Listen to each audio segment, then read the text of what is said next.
ఇక బ్రేకింగ్ చూస్తున్నాం. జమ్మూ కాశ్మీర్ లో ఉగ్రవాదులు మరోసారి పేట్రేగిపోతున్నారు.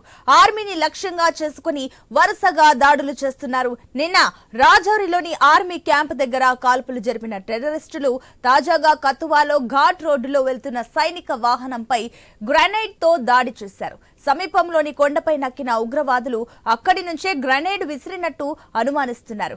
గ్రెనేడ్ దాడి తర్వాత కొండపై నుంచి బలగాలపై కాల్పులు జరిపారు. ఈ ఘటనలో 2 జవాన్లు గాయపడినట్టు సమాచారం.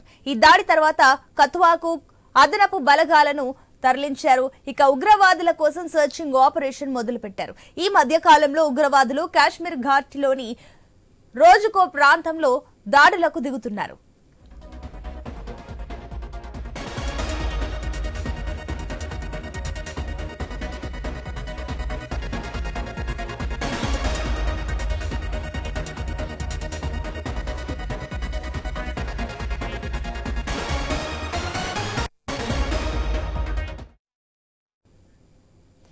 ఇక బ్రేకింగ్ చూస్తున్నాం. జమ్మూ కాశ్మీర్ లో ఉగ్రవాదులు మరోసారి పేట్రేగిపోతున్నారు. ఆర్మీని లక్ష్యంగా చేసుకుని వరుసగా దాడులు చేస్తున్నారు. నిన్న రాజౌరిలోని ఆర్మీ క్యాంప్ దగ్గర కాల్పులు జరిపిన టెర్రరిస్టులు తాజాగా కతువాలో ఘాట్ రోడ్డులో వెళ్తున్న సైనిక వాహనంపై గ్రెనేడ్ తో దాడి చేశారు. సమీపంలోని కొండపై నక్కిన ఉగ్రవాదులు అక్కడి నుంచి గ్రెనేడ్ విసిరినట్టు అనుమానిస్తున్నారు. గ్రెనేడ్ దాడి తర్వాత కొండపై నుంచి బలగాలపై కాల్పులు జరిపారు.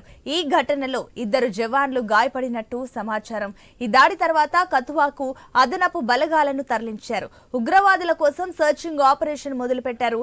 ఈ మధ్య కాలంలో ఉగ్రవాదులు కాశ్మీర్ ఘాటీలో రోజుకో ప్రాంతంలో దాడులకు దిగుతున్నారు.